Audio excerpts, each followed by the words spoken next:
Bonjour Axel Adey. Alors Axel, la gestion mentale, ça vous parle?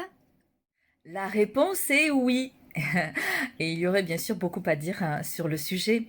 Ça me parle donc évidemment, mais c'est parce que je comprends que ça pourrait ne pas parler à la plupart des gens que j'ai à cœur de communiquer sur le sujet par le biais de vidéos ou d'interviews notamment. Alors de quelle façon, selon vous Axel, il serait utile de communiquer sur la gestion mentale? Aujourd'hui, quand on cherche une information, le réflexe de beaucoup de personnes, c'est d'aller sur le net directement, et plus particulièrement sur YouTube pour consulter des vidéos. Alors le site Popcorn Vidéo, je crois, extrêmement bien documenté et sur lequel vous pourrez consulter les sources, nous donne des chiffres très parlants sur le sujet dans 140 statistiques en marketing vidéo. Par exemple, on apprend que 80% des visiteurs en ligne ont regardé une vidéo, alors que seulement 20% liront du contenu sur des sites internet. Chaque jour, 100 millions d'internautes regardent une vidéo en ligne. Par conséquent, les articles rédigés dans des revues spécialisées sur le sujet en gestion mentale, même s'ils sont de mon point de vue passionnants, s'avèrent évidemment insuffisants pour ouvrir la gestion mentale, la diffuser au plus grand nombre. J'ai donc proposé à l'IIGM, l'Institut international de gestion mentale, de parler de la gestion mentale sur leur chaîne YouTube en intervenant auprès de praticiens, de formateurs, en les interviewant. Et je crois que ça sera une belle aventure.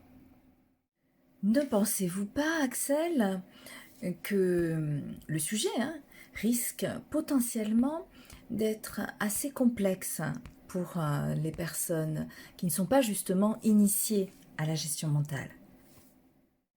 C'est l'enjeu et le défi, bien sûr.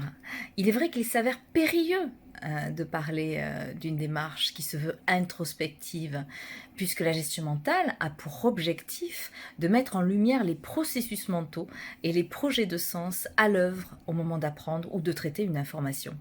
Cette prise de conscience se fait par la technique du dialogue pédagogique. Et il est bien sûr toujours incontournable de faire vivre ce dialogue pédagogique plutôt que d'en parler euh, pendant des heures. On pourrait théoriser pendant des heures, c'est pas ça le plus important, c'est de le faire vivre.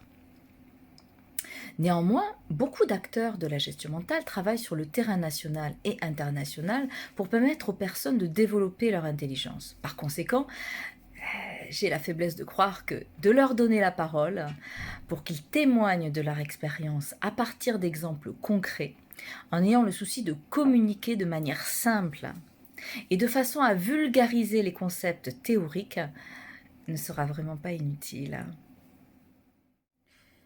Vous ne craignez pas que de communiquer, bien sûr, sur la gestion mentale en vidéo ou lors d'interviews, même si ce sont des praticiens ou des formateurs qui en parlent, pourrait donner une image déformée de cette démarche ou même la dénaturer?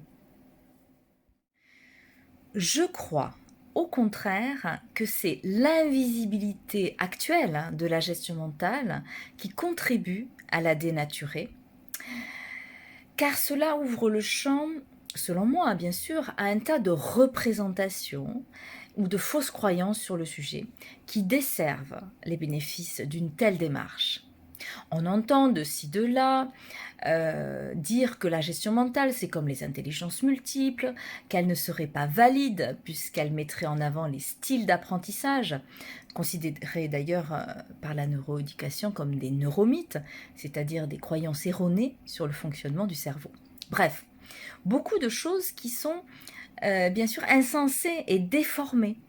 Je crois que les acteurs de la gestion mentale sont les mieux placés pour parler de la gestion mentale d'aujourd'hui et pour montrer à quel point cette démarche s'inscrit dans le développement de la conscience cognitive d'une part, c'est-à-dire ce qui est relatif à l'acquisition des connaissances, et d'autre part au développement de l'agilité mentale, de l'acuité mentale, au moment de traiter une information, au moment d'accomplir une tâche d'apprentissage. Aimeriez-vous, Axel, nous annoncer en primeur quelle est la personne que vous envisagez d'interviewer sur la chaîne de l'IGM? Je ne vous donnerai pas son nom, mais ce que je peux vous dire, c'est que c'est une personne que j'estime, d'abord pour ce qu'elle est, et que j'admire aussi pour le nombre d'actions qu'elle entreprend pour servir la démarche de la gestion mentale. D'ailleurs, dans différents domaines d'application possibles.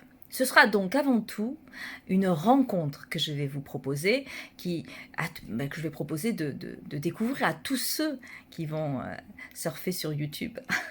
Une rencontre qui, pour moi, j'en suis sûre, sera passionnante. Donc je vous remercie Axel Adey. Je vous donne rendez-vous bien sûr à très vite sur la chaîne de l'IGM. Oui, bien sûr, à très vite sur la chaîne de l'IGM et merci pour votre attention.